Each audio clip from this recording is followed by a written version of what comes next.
आज इन्होंने क्यों डिसीजन लिया गवर्नमेंट की तरफ बढ़ने का? मेरा ग्रेजुएशन एनआईटी रायपुर से हुआ है। अच्छा। इलेक्ट्रिकल स्ट्रीम में। बट जब मैंने एंट्री किया, हाँ और जब मैंने पहले मॉक टेस्ट दी, हाँ और मुझे अभी भी मुझे आए थे 20 मार्क, क्योंकि 4 साल बाद ना मेरा प्लेसमेंट हुआ। हाँ जो मेरा नॉलेज था 12th तक का वो सब डिलीट हो गया। जब मैंने एंट्री किया तब मुझे पता चला कि बैंकिंग सेक्टर एक बहुत बड़ा एक सेक्टर है। वो इंजीनियर ऐसे छोटे मोटे कॉलेज से नहीं है, वो एनआईटी पास आउट है रायपुर से। Welcome to BS education channel. My name is Akhil Kasturkar, मैं आपका मेंटोर। आज मैं जिसको पकड़ के लेके आया हूँ वो है इंजीनियर। वो इंजीनियर ऐसे छोटे मोटे कॉलेज से नहीं है, वो एनआईटी पास आउट है रायपुर से। अब आपको ये समझना चाहिए, अगर चलो यार बाकी छोटे मोटे कॉलेज के इंजीनियर्स को तो जॉब नहीं है भैया, इनके पास तो जॉब्स होते हैं। आज इन्होंने क्यों डिसीजन लिया गवर्नमेंट की तरफ बढ़ने का? आज ये क्यों सोचते हैं कि हमने गवर्नमेंट में जिंदगी बनानी चाहिए? सारी जर्नी हम सुनेंगे इनके through. So welcome Hitesh sir to our studio. So please आप पहले इंट्रोड्यूस करिए आपको। मेरा नाम हितेश सुरेंद्र कोचे है। ओके। मैं साकोली तहसील से हूँ, भंडारा डिस्ट्रिक्ट, अच्छा, महाराष्ट्र से। ओके। और आपने ग्रेजुएशन कहाँ से किया? मेरा ग्रेजुएशन एनआईटी रायपुर से हुआ है। अच्छा। इलेक्ट्रिकल स्ट्रीम में। अच्छा, आप इंजीनियर हैं? Yes sir. तो सर आप अभी बताइए वहां से आपका ये स्विच कैसे हुआ? सर मेरा इंजीनियरिंग में प्लेसमेंट नहीं हुआ था। अच्छा। मतलब मैंने इंजीनियरिंग में पढ़ाई कीच नहीं थी। अच्छा, एज ओके। एनआईटी ग्रेजुएट था मैं। हाँ। तो मैंने 12th तक बहुत ज़्यादा पढ़ाई की थी। अच्छा। मतलब 6 स्टैंडर्ड से मैंने 12th तक काफ़ी पढ़ाई की थी। ओके। बट मैं जब इंजीनियरिंग में मैंने एंटर किया था, हाँ। तो मुझे वो वाली लाइफ चाहिए थी, चिल वाली, मस्त वाली। हो गया बहुत पढ़ाई, हो गया, नहीं करना है कुछ। राइट। तो घर से भी दूर थे ना? हाँ, घर से भी दूर हाँ, थे। रायपुर में थे। तो मैंने वो छोड़ दिया, पढ़ाई करना छोड़ दिया। राइट। बट 4 साल बाद मुझे रियलाइज हुआ यार नहीं छोड़ना था करके। True, very true. क्योंकि 4 साल बाद ना मेरा प्लेसमेंट हुआ। हाँ। जो मेरा नॉलेज था 12th तक का वो सब डिलीट हो गया। मतलब ब्लैंक हो गया था। स्पेशली कोरोना वायरस के कारण तो और भी ज्यादा ब्लैंक हो गया, क्योंकि वहाँ पे भी उतनी पढ़ाई नहीं कर रहा था। राइट। सो उसके बाद से फिर मैंने सोचा कि यार कुछ तो करना चाहिए। राइट। और आई थॉट कि यार बैंकिंग बेटर है। हाँ। एज अ गवर्नमेंट जॉब मैं जस्ट बैंकिंग देख भी नहीं रहा था। अच्छा। जब मैं जस्ट सोच रहा था कि मुझे एक पार्ट टाइम जॉब करनी है। अच्छा। एक पार्ट टाइम जॉब। हाँ। मैंने सिलेबस देखा। हाँ। और मेरे अंदर बहुत ईगो भरा था। हाँ। मस्त वाला। हाँ। वही सिलेबस देखा, सिलेबस में मुझे सिंप्लीफिकेशन दिखे। हाँ। कुछ प्रॉफिट एंड लॉस दिखा। और मैं था एनआईटी ग्रेजुएट। हाँ। और मेरे अंदर इतना ईगो था, तो मैंने सोचा ये तो मैं आराम से कर लूंगा। Right, right. 3-4 महीने तो मैं जॉब ले ही लूंगा आराम से। राइट। और मैं बैंकिंग में एज अ सिर्फ पार्ट टाइम जॉब देख रहा था। अच्छा, ओके। बट जब मैंने एंट्री किया, हाँ। और जब मैंने पहले मॉक टेस्ट दी, हाँ। और मुझे अभी भी मुझे आए थे 20 मार्क। अच्छा, ओके। और तब मैं समझ गया नहीं आपको ध्यान देना पड़ेगा। हाँ। राइट। चलो, ग्रेट। सो अभी आप जब एंटर कर लिए, अभी आप जब ज्वाइन कर लिया, अभी आपने कितने गवर्नमेंट एग्जाम थे? आप क्या बताना चाहोगे कि आपने क्यों गवर्नमेंट में बैंकिंग ही सेक्टर चूज किया, और अभी आपकी सैलरी पे स्केल क्या है, अब आपके आगे की लाइफ क्या रहने वाली है, इसके बारे में आप क्या बताओगे? फिलहाल मैं गवर्नमेंट बैंकिंग सेक्टर्स को, मतलब जो मुझे जॉब मिली है, हाँ। मैं मुझे अपना एक स्टार्ट समझ रहा हूँ। अच्छा, यार मेरे पास एक जॉब तो है, गवर्नमेंट जॉब है। हाँ। मेरी लाइफ सेटल है। राइट। मैं इंडिपेंडेंट हूँ। अरे ग्रेट। और मतलब मुझे अब अपने पापा से पैसे मांगने की जरूरत नहीं है। राइट। फिर जो आगे के डिसीजंस होंगे, मतलब ये मैं अपनी स्टार्टिंग बोल रहा हूँ कि ये मेरी अभी स्टार्ट है। फिर आगे जाके मुझे जो एग्जाम देने हैं, बड़े एग्जाम्स हो गए, आरबीआई ग्रेड भी हो गए, या फिर सेबी के एग्जाम्स हो गए, वो मैं करूंगा। बट वो अपने पैसे से होंगे, सब कुछ जो होगा वो मेरे मर्जी से होगा। मतलब हमारे ऊपर का जो सबसे बड़ी टांगती तलवार होती है, कि आपका लड़का क्या कर रहा है, ये टांगती तलवार। और जो आजू बाजू के पड़ोसी बोलते हैं अभी भी घर पे ही है, ये बहुत अपने को थोड़ा सा बुरा लगता है उस मोमेंट पे। चलो, वो तो टांगती तलवार निकल गई। चलो, ग्रेट। तो ये भी अच्छा प्लान है आपका कि आगे आप कुछ करने वाले हैं। अब बताइए सर, आप बाकी इंजीनियर्स को क्या सलाह देंगे अगर गवर्नमेंट जॉब को लेके आपको देनी है, कि कैसी जॉब लगे आपको? ये सबसे पहले तो मैं सजेस्ट करूंगा सभी इंजीनियर्स को, आप जानिए। मुझे बैंकिंग के बारे में लिटरली कुछ नहीं पता था। अवेयरनेस ही नहीं थी। मैं एनआईटी था, मैंने कहा था कि मेरे अंदर बहुत ईगो भरा था। तो मैं बैंकिंग को देखता भी नहीं था। मतलब मेरा यार फॉरेन में जाएंगे, मस्त पैसे कमाएंगे, 3-4 लाख, उस टाइप का था मेरा। बट जब मैंने एंट्री किया तब मुझे पता चला कि बैंकिंग सेक्टर एक बहुत बड़ा एक सेक्टर है, बहुत ज्यादा बड़ा है। राइट। तो मैं चाहूंगा कि आप पहले पता तो करें कि एक्चुअली है क्या, और आने के बाद मैं 100% कह सकता हूँ कि I am definitely interested in financial sector. Good. और मैं आगे की प्रिपरेशंस करने वाला हूँ, ग्रेड भी हो या फिर से भी हो, मेरा जो फ्यूचर है वो वहीं पे है। मैं इस फील्ड को छोड़ने नहीं वाला हूँ और दूसरे फील्ड में नहीं जाने वाला हूँ कि मैं इंजीनियर हूँ तो मेरे पास ऑप्शन है, जैसे कैट हो गया था, कैट की एग्जाम दे सकता हूँ मैं, बट नहीं, I am very definitely interested in this. तो आप जाने के बाद ही आपको पता चलेगा कि यार कुछ हो सकता है करके। क्या बड़ी इंडस्ट्री है। So as your boy I really want to take the liberty to ask your age, क्योंकि अभी अगर जब मैं आगे गर्ल का इंटरव्यू लूंगा तो मैं नहीं कर पाऊंगा। सो प्लीज आप आपकी एज थोड़ा बता पाएंगे, आपके फिलहाल एज क्या रनिंग चल रही है? फिलहाल मैं 25 ईयर ओल्ड। 25 years old. लोग बोलते हैं 25 साल का वो वक्त चला गया, अब तो कुछ नहीं हो सकता। मैं आपको बोलूंगा भैया थोड़ा ध्यान दीजिए, ब्रेक लीजिए, थोड़ा सोचिए।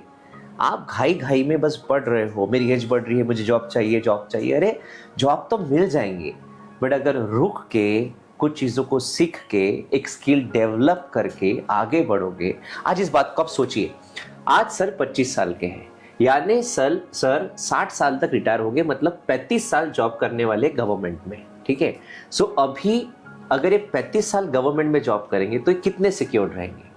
अब अगर सर ने ये डिसीजन ना लेते हुए प्राइवेट सेक्टर ज्वाइन किया होता, अब जरा सोचिए, जस्ट आर्टिफिशियल इंटेलिजेंस जस्ट अभी हरकत में आया है 1 साल से, तो ऑलमोस्ट 70-80 हजार जॉब्स उड़ गए। 10 साल के बाद आर्टिफिशियल इंटेलिजेंस कैसे काम करेगा, और ऐसे मोमेंट्स में हम हमारे घर में किस तरीके से सिक्योरिटी दे पाएंगे।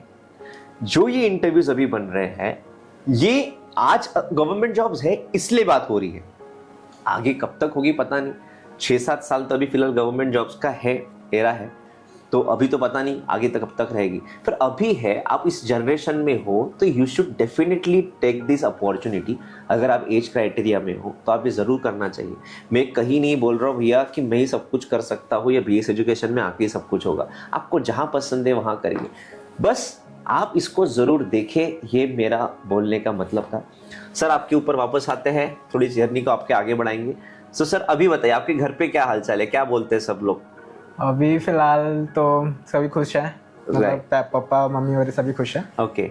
और आपके पापा क्या करते हैं? मेरे पापा टीचर है, 6, 7, 8 को पढ़ाते हैं। अच्छा, तो गवर्नमेंट सर्वेंट ही है? गवर्नमेंट सर्वेंट है। चलो ठीक है, शायद उसके वजह से आपको भी थोड़ा लगता होगा कि गवर्नमेंट की तरफ गवर्नमेंट बनना था। चलो नाइस। तो सर अभी आप मुझे बताइए कि आपकी खुद की क्या स्ट्रेटजीज रही इस प्रिपरेशन में? मेरा मतलब सबसे पहले मुझे जो चैलेंजेस थे, मेरा मतलब 4 साल मैंने इंजीनियरिंग में कुछ नहीं पढ़ा था, तो उन इंजीनियर्स जो 4 साल पे कुछ नहीं पढ़े हैं उनके लिए मैं एडवाइस कर सकता हूँ कि यार आप लोग कर सकते हो। कि इंजीनियर्स का एक एडवांटेज रहता है कि उनका मैथ्स का बेस अच्छा रहता है। राइट।